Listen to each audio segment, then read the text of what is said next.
talk to you about jealous parents and or jealous family members. Really, it's kind of one and the same. So, it seems to be some sort of curse or something like that has been long standing that mothers get jealous of their daughters and whatnot. And I had as this channel goes on or whatever, I'll open up more about myself, so I'm gonna do that here in this video too.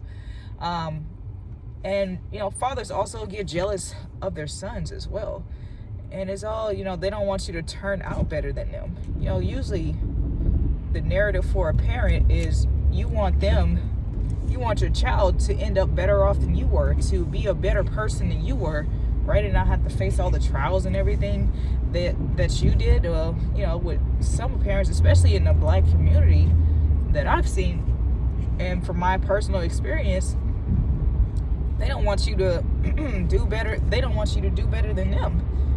And it starts with the men you choose or whatever. They try to keep you away from good men, or all of a sudden you haven't talked in so many years or whatever for the longest, and all of a sudden they're wanting to be your best friend just to keep you away from that significant other and things, or they want to meet that person. They try to hook up with that person. Now, that didn't happen to me in particular, but with my mom, with her, it was always about a damn man. It was always like she had to have a man in the household, and she spent more time catering to that man and finding out about that man than she did her own kids.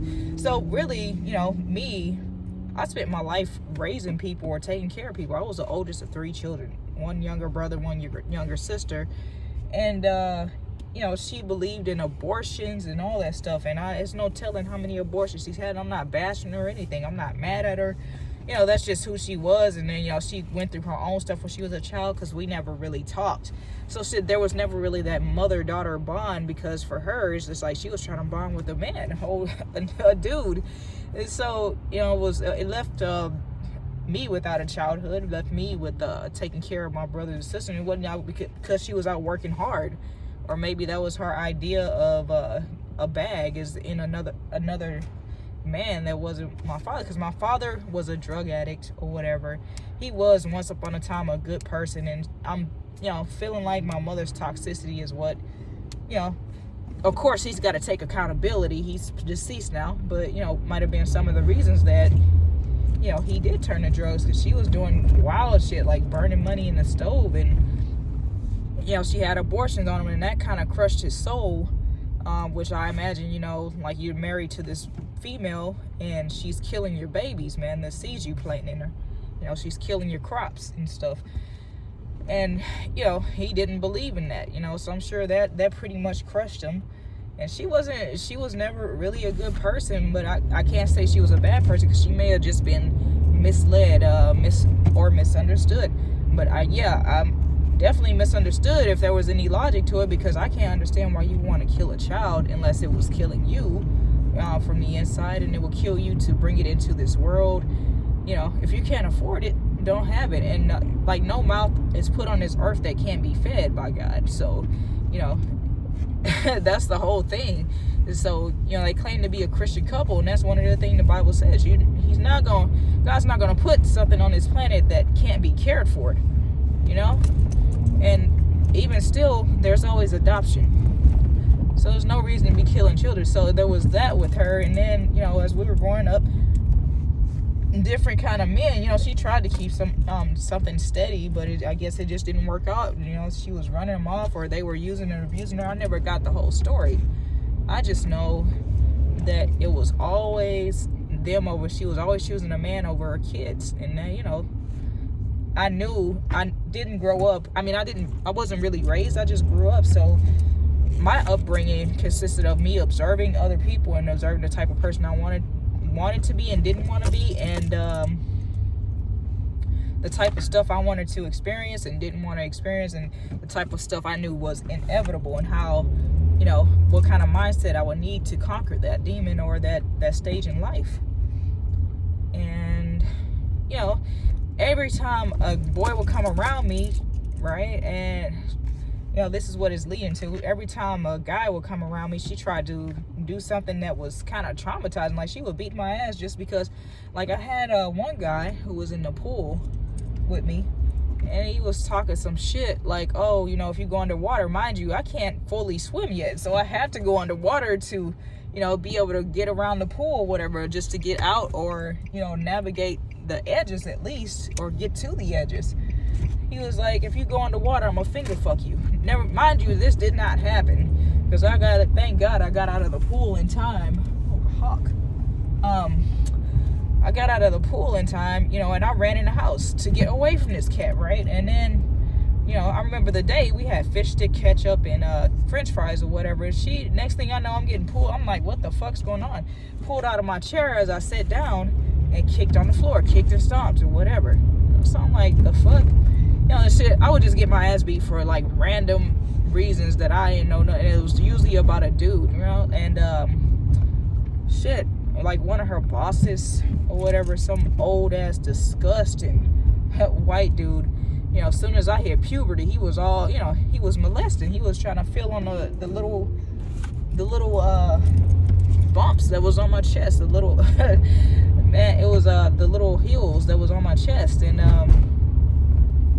my brother was across the way. I don't think he even knew what the hell was going on. He was too young. And I think if he did, it would have been all hands for him, because me and my brother ended up being pretty close, except for one fight that separated us when I was like 20 years old, and we had it out, and then we reunited like shit didn't even happen. But anyway, and then another one of her boyfriends, he tried it, but he didn't get far, because I definitely kept my distance, especially after those first 2 lessons I learned, right? And in adulthood, during my homelessness, she has a husband or whatever, and dude, he tried to put moves on me. He tried to but I'm like, I'm gonna expose this dude, because I'm like, even still after all that, even after getting my ass beat a whole bunch for no damn reason, some of the some things was like, okay, I was a teenager and I was talking back, I get that, but then I didn't even get hit for that. She broke she was very controlling as well. So that was another thing. I ran away from home one time, and she didn't even come look for me. She was laying in the bed asleep when I came back. Like, she just knew I was coming back. But the only people, guess who was out there looking for me? My little bro and my father. So that showed me what I needed to see right there. Like, I was like, so it told me that, she had always really been jealous of me. And I always wondered why. She would tell me things that were like off the chain. Like, one time the car broke down, or I think we got a flat tire. I don't remember what happened. We were all sitting on in the car, and she was like, all you got to do to get a man to stop is get on the side of the road and show a little leg. I'm like, in the back of my head, I didn't want to say nothing because I didn't want to get slapped in the mouth. And, so I kept it quiet. I was like, that is a no for me, ma'am. No, ma'am, that is I was like, in the back of my head, it's like, are you fucking crazy? Like, that's how people get raped, like. And the boss that molested me, she went back to him or whatever. I don't know if they were dating or whatever, completely oblivious to that, but she went back to him. He was back in the picture until he died. And so anyway, fast forward, we're sitting in the car. All you have to do is get out and show some leg. The man ends up with her number, and it wasn't the same guy as one of her boyfriends, but I guess she ran her game, whatever. I never saw that guy again, thankfully, because picking up randos off the side of the road, we all make our mistakes. Especially we make more mistakes in adulthood than we do childhood, because we have somebody to hold our hand during childhood. When you're an adult, you hang glide, man. You're not even a kite, because there's no strings. There's nobody holding a string or nothing for you. You just out there free balling. So whatever, all is forgiven. So fast forward to her husband. They got married, whatever, and dude was a real dirtbag. I'm like hitting him up back and forth. I'm a little bilingual, just a little bit, so I know enough to have a conversation, depending on what that conversation is about. but I'm not hella fluid in it. So I'm like, I'm gonna set this motherfucker up. And you know, I also was she invited me to stay for the night. Big mistake. You know, she invited me to stay for a while actually, but I was like, no, I'm not doing that. I'll stay for a night. And you know, her husband, you know, was like wanted to get to know me, so I was trying to keep an open mind about it at first or whatever. And then that's when I got the vibe. I'm like, I need to watch this dude, man. I need to watch this motherfucker, because he was, you know, he was saying things like that were not appropriate for someone's husband to be saying to any woman. You know, I don't care who the fuck it was, even an ex-wife, it ain't appropriate, right? If you married, you shut the fuck up about it and be done with it. So, you know, I continued or whatever. I ain't, you know, and I also slept with one eye open. That was probably one of the worst nights of sleep I ever fucking had.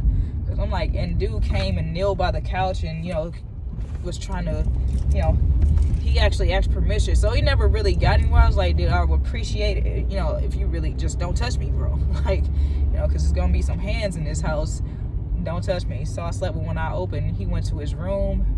I don't know where in the fuck she was.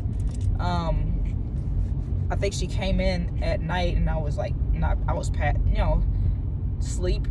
I was kind of in and out, so I can't really recall, but she was, she either came in through another door or whatever. I don't know. I don't even remember the entire night. I just know it was a bad night's sleep. It was just like, what the fuck? So I left the next morning, got in my van. I decided I'm not sleeping there no more. I'm sleeping in my van. Then I told her, hey, you know, this is what your man's been up to after texting him for a couple days. I think I'm telling it out of order. My timelines have always been fucked up. But anyway, showed it to her, and she was like, well, what were you doing there by yourself? And what? You know, check your fucking dude. That's supposed to be your house too. You know, like, come on, lady. And then come to find out, he tried the same shit with my sister, my little sis, you know, which, you know, me and her never got along. My mom always sided with her over me, and she was part of the reason I got fucking kicked out to begin with. So whatever to her. But yeah, she's doing good now, I guess. I haven't heard from her or either one of them. Her, my mom, my brother, kind of recent, but not really him either, in the past couple months.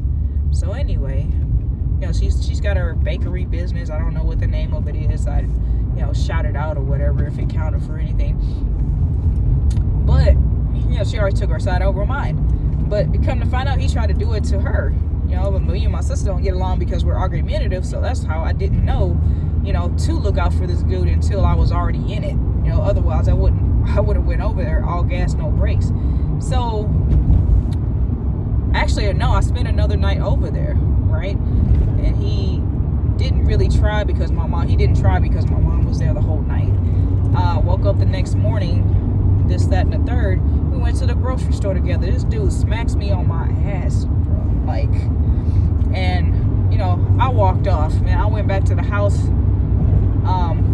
and smashed the TV, broke out the window. This is broad daylight, mind you. I was fucking heated. Now, I might be incriminating myself with this, but, you know, it is what it is. You know, he had to pay for his shit either way. You know, because it's that or get arrested in the grocery store. So I walked away and I was like, do you know what your man did? And she's, to this day, she's still with the dude. You know, still with this motherfucker. It doesn't even seem to be trying to get out. You know, I was willing to put up some money to put her in the house, you know, to get her away, but she wants to take him with her. I'm like, I'm not putting my money towards him. I'm putting my money towards you. You know, you need to get out of that situation. But, you know, she went all Christian on me or whatever. Now she's back on Christianity. You know, a husband and wife should never separate. And she calls me one day and she apologized to me for divorcing my father.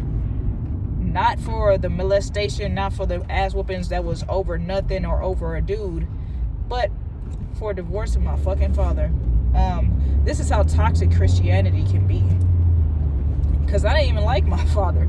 You know, like, he lost all my respect, you know, from the way he talked to his mother, and which was my grandmother, which was a lady who was the only grown-up who was really down for me, who really had my back, and was a day one, really.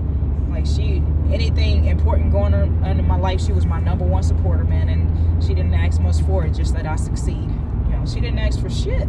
Like, she just, you know, she was a real one. And, you know, it's unfortunate she was a chosen one, and she let her family run her ass into the grave. She had one foot, and she had bad health. She didn't really take good care of herself, and she had that old mindset, like, might as well go out doing what I want, eating what I want. She ate that soul food. She stayed cooking those candied yams, and she hog moss chitlins and Thanksgiving, which not the chitlins, those are like holiday foods, I guess, for black folks. And she stayed with the pork rinds and pig feet, a lot of pork, so anyway. But she was a Christian. It was funny to me, and she always had a funny rebuttal. I miss the lady, I really do. So my father, he did a number on my brother, but in adulthood, right? Like, he used to be my brother just cause, but he really rained down on him in adulthood. My brother, me and him, we both faced some of the same situations. Only thing is, he turned to gangs and stuff, and I kept it solo. I'm like, I'm not doing all that. I'm gonna stay solo, and I'm gonna rock this shit on my own, and no matter how long it takes.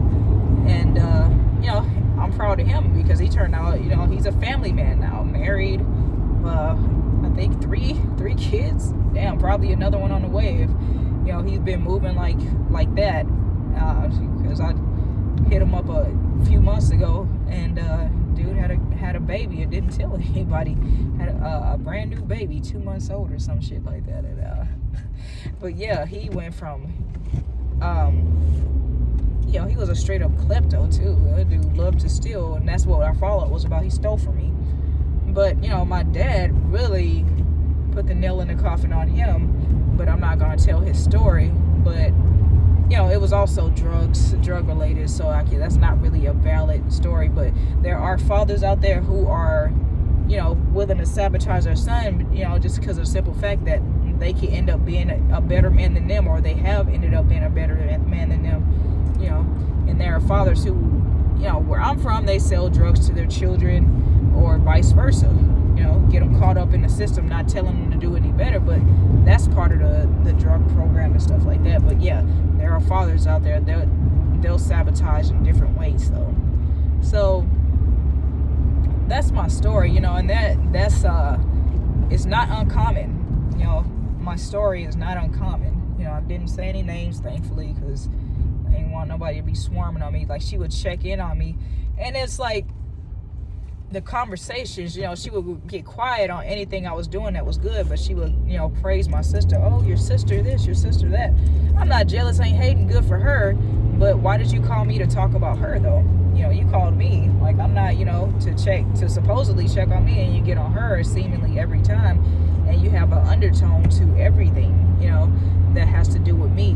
Like, you get real quiet when I speak of my successes and what I'm trying to do, or you see if you can capitalize off of it.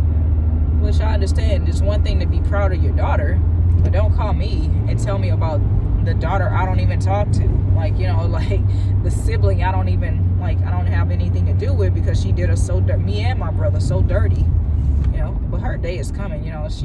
Last time I saw her, she was all fat and disgusting. But hey, that's what it takes for you to be a chef, then cool. But anyway, she might be better off now. I haven't seen her in a while. And, she was very academically smart. I don't know like I said, I don't know what she's doing now.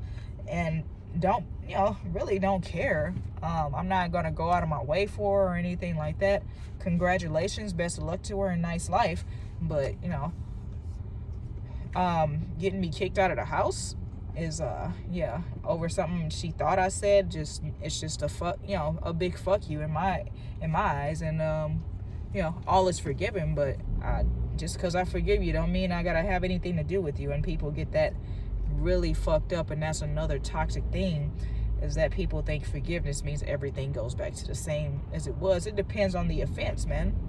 Depends on what was done and what you need to be forgiven for, because some things is just like some things really are unforgivable, and some things you will never bounce back from. And some things things will just never be the same, period. And it was like, some level of disrespect, to lie on me and get me kicked out of the house. And then I left home when I was 15. So first time I got kicked out of the house, No, the first time I ran away.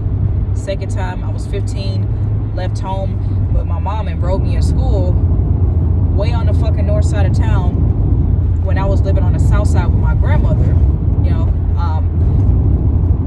And I, you know, it wasn't any better over there really, you know, apart from it was better energy when it was just me and her. But I still had to take care of my grandma, so I was like basically on my own again because I was taking care of her minus the bills, you know. I didn't have to pay any bills there. So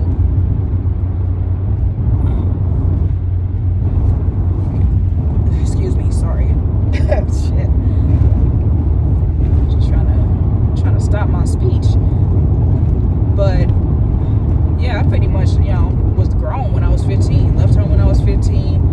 Basically, you know, homeless, because, you know, anywhere you can't have peace, it's just not a home. It's because she had my father there. He was on that booger sugar, them drugs, man, and in and out the house. So, you know, shit, our shit was damn near a crack house. The condition it was in, like, it was damn near not livable. And he wasn't a clean man at all. So I'm experiencing this, and my grandma, she was like my biggest fan. She was always rooting for me, always there. What can I do for you? And that's, man, you know, I really wanted to give back to her, and that stuff still hurts to this day that I couldn't get it together in time. But I was already at a deficit, being born of the parents I was born of. So, you know, I'm sure she's proud to a degree, or she's really proud of me now, because I've done quite a bit for myself, and I have so many more plans and things I'm about to do that's about to really set it off. But you know, time and patience and hard work, grinding, and I'm staying on the grind. You know, this YouTube thing is just icing on the cake. You know, if I could help somebody, and if I could profit off of it too, even better. You know, so nobody knows I'm doing this. You know, I kept it to myself, and you know, soon enough, you know, I'm gonna do enough that, you know, it won't even be able to be stopped. It's just gonna be, you know, no matter what anybody says or does. But that whole forgiveness thing, yeah, you know, you can forgive all you want to, you know, just as long as you forgive from the heart. But that doesn't mean that you have to go back around these people. Like, you forgive them for yourself, if nobody else, you know. You don't have to forgive them for them. Forgive them for yourself so you can free yourself. And, you know, because when you don't forgive, you're literally cursing yourself. You know, when you refuse to forgive somebody and you refuse to let something go, you got to let it go, man. Forgive, but don't forget. You know, don't forget. Don't be a fool. That would be foolish to go back to the people who have done you wrong, especially if they've done you wrong numerous times. You've given them numerous chances, and they kept trying you because they didn't get any consequences at first. That just goes to show you, you know, what they're trying to do to you. You know, and it's just nothing good. And yeah, so everybody is forgiven, you know. And her mom was kind of the same way. You know, it was always about a man for her. So I can't really fault her. But you all, you know, discipline and accountability make you a dangerous person. You know where your faults are, and you know what you did wrong. Take accountability for the shit. And you know, you can't blame it all on generational curses. You can't blame it all on your parents, why you turned out how you turned out. Life is a matter of circumstance, and that's why everybody is contradictory. You know, because everything is circumstantial. You can't say, oh, I'm this person when it's time for this, that, and the third. You can't say that. But, you know, what if, you know, we add this element to the thing, to the situation? Then you have to move a completely different way that you would normally not move, which may be out of character. See what I'm saying? So, you know, anyways, I'm good now. That's another video. And yeah, just wanted to say that mothers, this is really not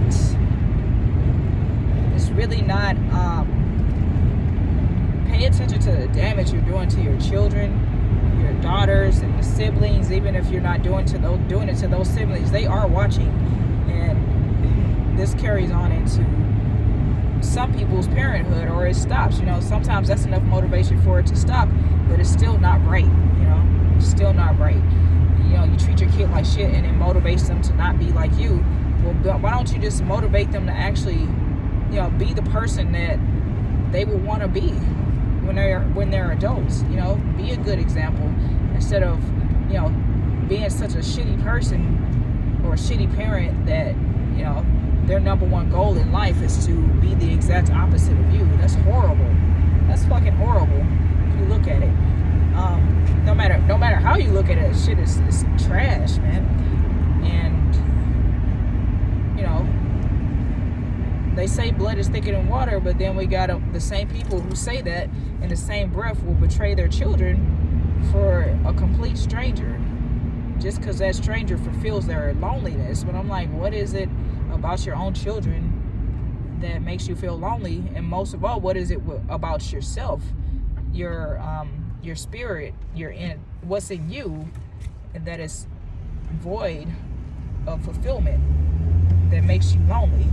Because usually it has nothing to do with people and everything to do with the individual.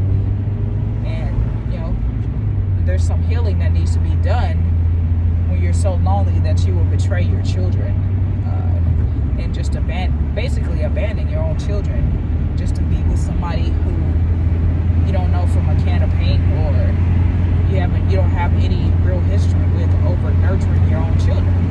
So with that, I'll leave you.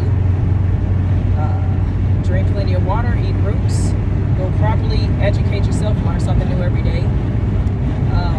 This is a long ending. I'm gonna have to find something else. Tell the world what you're worth. Tell the world what your time and energy are worth. And life is too short to mind other people's business, so it's best that you mind your own. With that, I'll leave you. Mind your business. Peace.